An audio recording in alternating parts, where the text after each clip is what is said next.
PM Shri योजना एक बार फिर से चर्चा में। पहले चर्चा का कारण विभिन्न राज्यों द्वारा इसका विरोध था, तो अभी फिलहाल इसकी चर्चा इसलिए हो रही है क्योंकि एक प्रमुख विरोधी राज्य ने केंद्र के साथ एमओयू पर हस्ताक्षर कर दिए। जी हाँ, वो राज्य है केरल। तो केरल के एक्सेप्ट करने के साथ ही इस योजना की चर्चा एक बार फिर से हो रही है। तो आपकी परीक्षा के लिहाज से एक बार फिर से ये महत्वपूर्ण होता है क्योंकि इस तरफ ध्यान जाना स्वाभाविक है। तो चलिए हम देखते हैं कि विवाद का कारण क्या है और अब किस बात को लेकर विवाद फिर से प्रमुखता से दोहराए जा रहे हैं।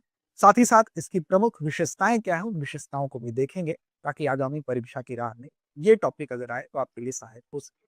तो चलिए शुरुआत करते हैं इसी खबर के आलोक में। पीएम श्री योजना क्यों है चर्चा? चर्चा का कारण तो आपको बताया ही गया कि केरल ने, जो कि जहां पर जो सरकार थी पहले एलडीएफ की जो गवर्नमेंट थी, वो वाम लोकतांत्रिक जो मोर्चा था वो लगातार इसका विरोध कर रहा था। इस योजना को एक्सेप्ट करने से वो बच रहा था। लेकिन इसी इनकार के बीच में जब केंद्र सरकार ने, जैसा कि आप जानते हैं कि शिक्षा के लिए जो राशि दी जाती है उसको जब रोक दिया, तो उसके बाद से फिर लगातार लगभग 1150 करोड़ रुपए की जो कमी है वो देखी गई। 2024-25 और 2025-26 के बीच में केंद्र से कोई फंड नहीं दिया गया। तो उसके बाद केरल सरकार ने फिलहाल अब केंद्र के साथ जो समझौता ज्ञापन है यानी कि मेमोरेंडम ऑफ अंडरस्टैंडिंग है उस पर हस्ताक्षर कर दिया है और पीएम श्री योजना को एक्सेप्ट कर लिया है।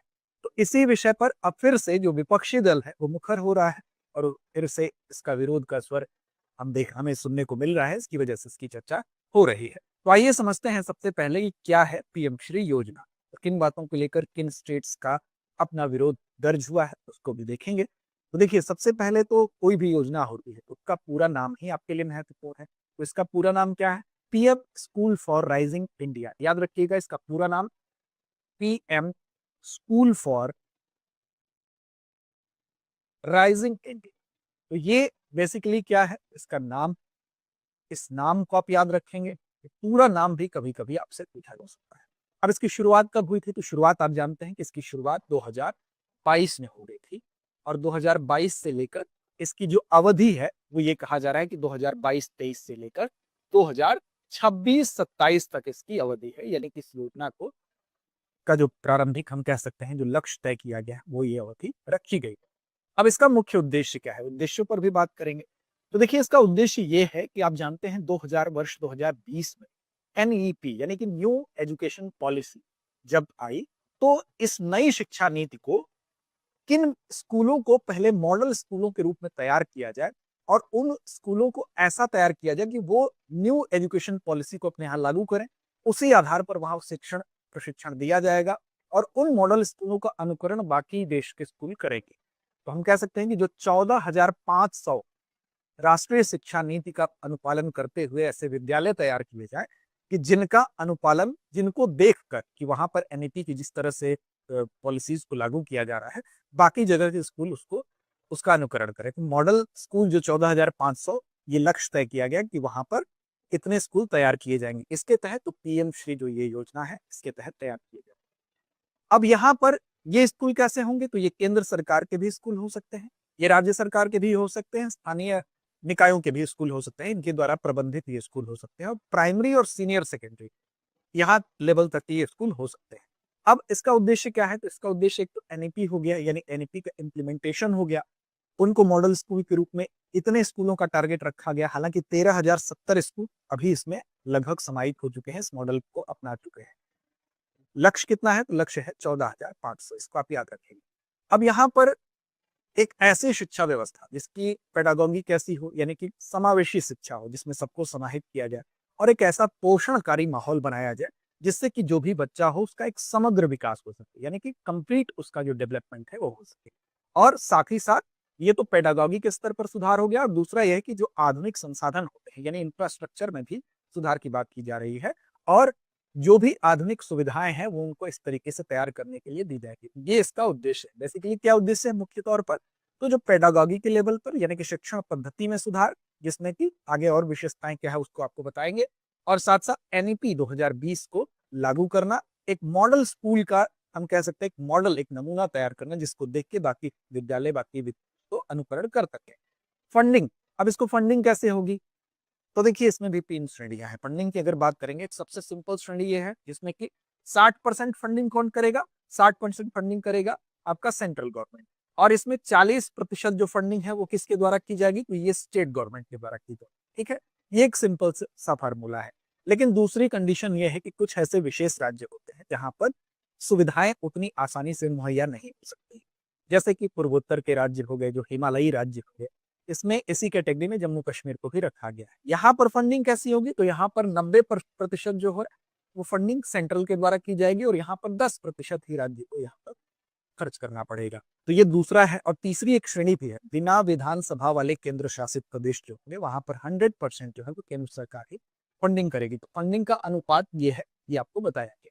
समय आपको पहले ही बताया जा चुका है कि 2022-23 से लेकर 2026-27 तक का टारगेट है कि जो 14,500 मॉडल स्कूल है उनको तैयार किया जाएगा, जहां एनईपी यानी न्यू एजुकेशन पॉलिसी पर आधारित शिक्षण पद्धति होगी, और उसी के अनुकरण के आधार पर बाद में अन्य जगहों पर देखा जाएगा। अब देखिए इसकी मुख्य विशेषताएं क्या है, मुख्य विशेषताओं पर भी एक नजर डाला। देखिए मुख्य विशेषताओं की अगर बात किया जाए तो यहाँ पर सबसे पहली तो ये विशेषता है कि जो छात्र हैं उनको सबसे पहली चीज जो ध्यान दी जाएगी, किस चीज के ऊपर ध्यान दिया जाएगा, वो है उनके कौशल के ऊपर। यानी कि उनके सीखने का जो तरीका है, उनके किसी भी चीज के संचार का जो तरीका है, हम कह सकते हैं कि जो सहयोग है, संचार में सहयोग है, या आलोचनात्मक उनकी जो अप्रोच है, सोच है, उसको डेवलप कैसे किया जाए। सिर्फ रटने वाली चीज नहीं, बल्कि उनके अंदर एक किसी भी चीज को क्रिटिसाइज करने का जो अप्रोच है वो कैसे हो पाए, ऐसा कौशल डेवलप करना। तो ये चीज स्किल के लेवल पर, ये स्किल कैसे डेवलप की जाएगी, एक तो ये चीज है। इसके लिए अब सबसे जरूरी जो चीज है वो क्या है, तो शिक्षण पद्धति, यानी जो पेडागॉगी है, पेडागॉगी जो है उसको कैसे सुधारा जाए, यानी कि शिक्षण पद्धति को कैसे सुधारा जाए। इस शिक्षा पद्धति में अमूमन जैसे गणित की पढ़ाई कहीं पर हो रही है तो उसमें अंकों को बोलकर लिखकर पढ़ा दिया जाता है, बच्चे रट लेते हैं, जान जाते हैं। लेकिन इस लेवल पर प्राइमरी और हम कह सकते हैं उससे ऊपर तक सीनियर अगर हम बात करें तो उस लेवल पर भी जाकर, तो वहां पर जो शिक्षण पद्धति है उसको कैसे हम व्यवहारिक ज्ञान के आधार पर बनाए, यानी कि गणितीय अंक अगर पढ़ाया जा रहा है किसी को तो उसके मॉडल बना के, कुछ कलर्स के आधार पर, कुछ खिलौने ऐसे बना के उनको पढ़ाया जाए ताकि वो अनुभव आधारित ज्ञान को अर्जित कर सके। और जो सीखना है वो शिक्षार्थी केंद्रित व्यवस्था हो, जो पेडागॉगी हो, शिक्षण पद्धति हो, शिक्षार्थी केंद्रित हो, यानी कि जो लर्नर है उस पे सेंट्रलाइज हो शिक्षण पद्धति, इस पद्धति को इसमें अपनाया जाए। और साथ ही साथ इंफ्रास्ट्रक्चर, तीसरी जरूरी चीज क्या है किसी भी जगह पर बेहतर शिक्षा के लिए, वो है उसका इंफ्रा। इंफ्रा के लेवल पर क्या किया जाए कि वहां पर कुछ ऐसी चीजों को हम बना दें, जैसे एक तो खिलौने के माध्यम से हम सिखा रहे हैं, या स्किल लैब बनाते हैं। अगर कोई व्यावसायिक शिक्षा दे रहे हैं तो उसके लिए स्किल लैब बनाया जाए, तो इंफ्रास्ट्रक्चर भी बेहतर हो। अनुभव आधारित अगर ज्ञान देना है तो वैसा इंफ्रास्ट्रक्चर भी चाहिए, तो स्मार्ट क्लासरूम बनाए, कंप्यूटर लैब वहां पर होना चाहिए, जो स्किल लैब है वो डेवलप कर सके, ये सारी चीजें भी होनी चाहिए। और चौथी चीज एक और है कि आज के शिक्षण पद्धति में अगर हम शुरू से ही, इन्वायरमेंट का रोल कितना है हमारे जीवन में वो महत्वपूर्ण है।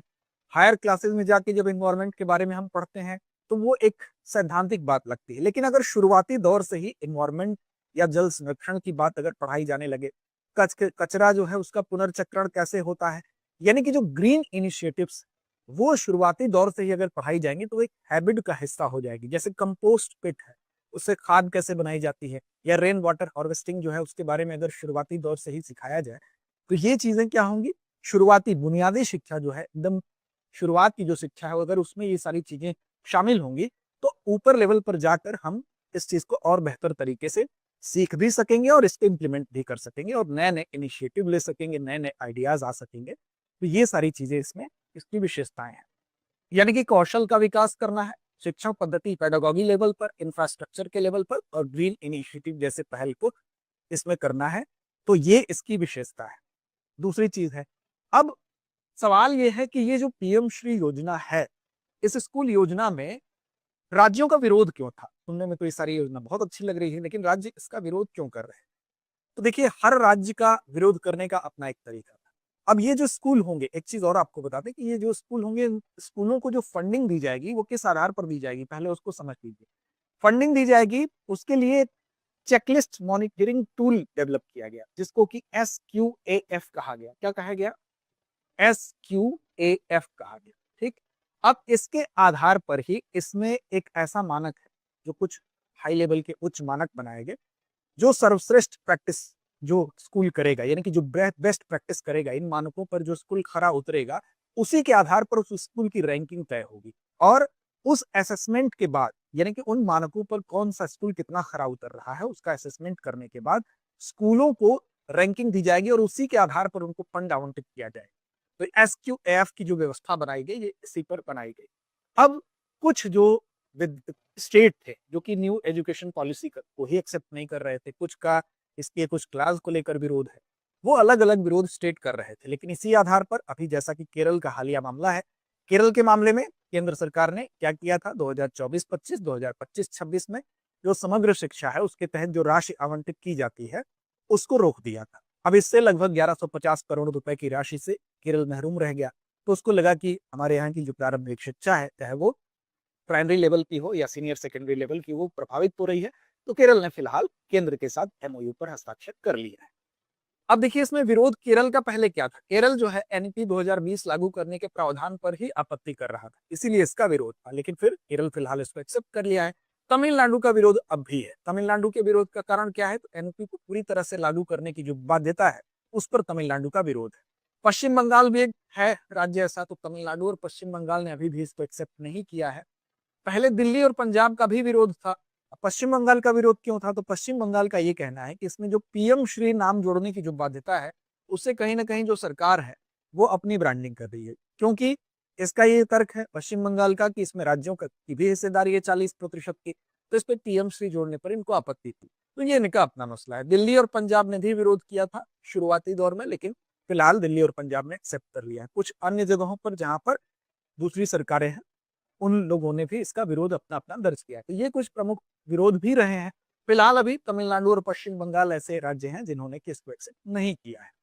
अब यहाँ पर सवाल ये उठता है कि ये विरोध है और कुछ तमाम राज्य जो है एक्सेप्ट भी कर लिए हैं, फंडिंग रोकने की वजह से या दबाव की वजह से या जिसकी वजह से। लेकिन सवाल ये है कि इसमें आगे की राह क्या हो सकती है। ये जो गतिरोध है, इस गतिरोध को दूर भी तो किया जा सकता है। उसके लिए क्या किया जा सकता है, तो देखिए उसके लिए कहीं भी जो आगे की राह होती है उसके सबसे प्रमुख बिंदु जो होता है, पहला बिंदु होता है, किसी भी चीज में अगर मतभेद होता है तो सबसे प्रमुख चीज क्या होती है, वो होती है संवाद। अगर कहीं भी आप किसी भी मतभेद की स्थिति को हल करना चाहते हैं तो संवाद को ब्रेक मत करिए। केंद्र और राज्य के बीच में जो संवाद है वो होना चाहिए। केंद्र और राज्य के बीच में संवाद होगा तभी इस केंद्र और राज्य के बीच में समन्वय होगा, यानी कि कोऑर्डिनेशन। अब इसमें NEP के भी कुछ सकारात्मक पहलू हैं और साथ साथ राज्यों की अपनी शैक्षिक स्वायत्तता भी है। इन दोनों के बीच में संतुलन बनाना जरूरी है। यानी कि NEP, ऐसा तो नहीं है कि NEP का पॉजिटिव पॉइंट नहीं है, और साथ साथ राज्य के अपने कुछ शैक्षिक स्वायत्तता भी है।